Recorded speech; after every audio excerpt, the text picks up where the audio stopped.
You all know how shooters always have the same pattern of you just mindlessly shooting and you just do not care about who you're shooting. Doesn't matter if it's a civilian.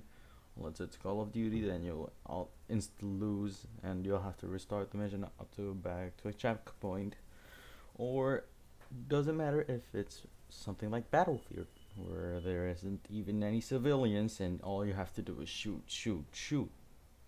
Well, a really old game. It's like 8, 9 years old. That's called Spec Ops: The Line. This was a game that was very, very much a great game. It was greatly designed. All the levels were perfect. The sound was perfect. The characters were interesting. The story was especially interesting, but it got overshadowed by the more kid-like shooters, if you can call them that, like Halo and of course the great Call of Duty Modern Warfare, the original one, Call of Duty 4. Anyways, the point is, the game Spec Ops: The Line might not be what would call your attention normally, but it it's a game that's so weird for the genre that it's in. For example, let me rephrase that. In the game Spec Ops: The Line, you don't necessarily have to go through all that mindless shooting. You can stop for a minute and wait. Yeah, novel concept. And believe me, this game is old. It's really, really old. For example, there's one scene at this game. I haven't played it exactly. I've just seen some gameplay of it. In this game, you don't necessarily have to instantly shoot someone. You can see how their actions play out, and you can decide if you actually feel good about shooting them like you would in a normal mindless game, or if you want to not shoot them but still have to because the game forces you to. Well, that's the most interesting factor.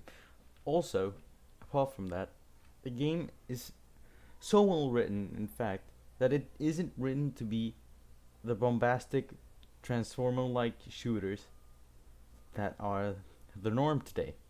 For example, let's say this game has a lot of war crimes. That's not a joke, and that's not a meme.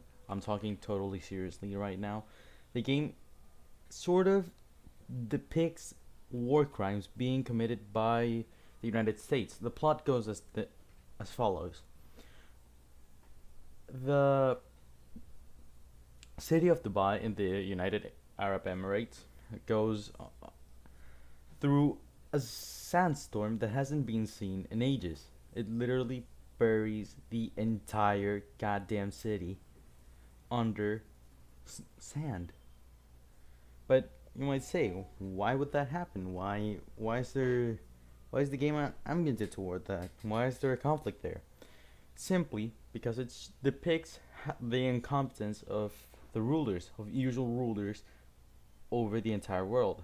For example, in that game, that the things, the refugees, the entire crisis of everyone having to go there, and everything happens just because the rulers of the moment, at the moment of Dubai, of that happening, just downplayed it and secretly evacuated when they knew that was gonna happen.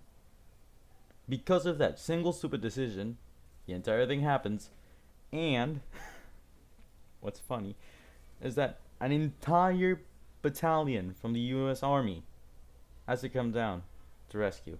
Now, this entire battalion is led by someone called John Conrad. That general, well, as soon as things start to evolve, he starts evolving to the mental state of being in complete and total isolation of the entire world.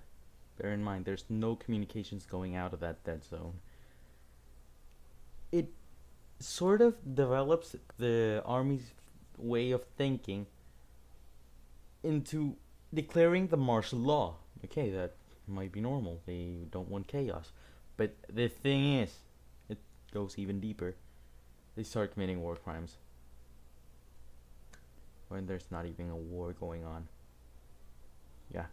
Okay, so you, the player, as in the boots of the Captain Martin Walker, walking into the city, and your supposed objective is to go into the city, locate the survivors, and go back, get out of there, call the infantry, have them come in and take them all out of there to safety. But there are multiple scenes in where that death could be avoided. For example, in the first combat scene, the first serious combat scene, the people that you're shooting, they're not actually enemies. They're not actually from the 33rd Battalion. They're actually civilians. Yeah, sure. They've done some horrible things. They are armed. They possess a tangible threat towards you. But you don't have to shoot them. If there was better communication and you communicated that you were a captain from the US Army coming right in and not just some ragtag bunch from the 33rd, they might actually have helped you. And this is the reason why this game is so interesting. It just does so many mind tricks. You don't have to play through it. And there's various moments where you, the person, you, the captain, shoot civilians in this game. There are multiple occasions you do that. Not because you want to, not because you're forced to. It's just because that's the mentality these games have conditioned you to make. The civilian comes right around the corner. You're also coming right around the corner.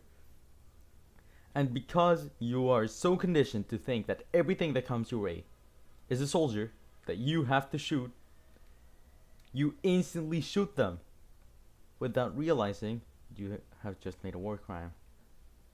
That's the reason why this game is so interesting. It does so many mind tricks. Again, I do not recommend going out buying this 10-year-old game. I don't know when it was released. This 8 to 10-year-old game, just because of it. It has some flashing imagery and it could be potentially offensive to you guys. But see, these are the things that should be a standard. You should try to avoid these things when making a game. You should try to make it a little more grounded.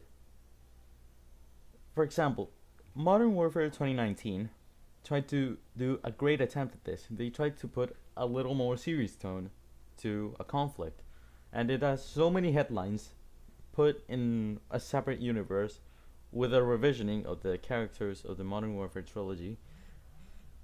The thing is that it doesn't make sense since so many headlines are being used and there's so much violence that it's not even meaningful violence. It's just pointless violence made to be headlines. It's just made for the sake of it, to be like a movie.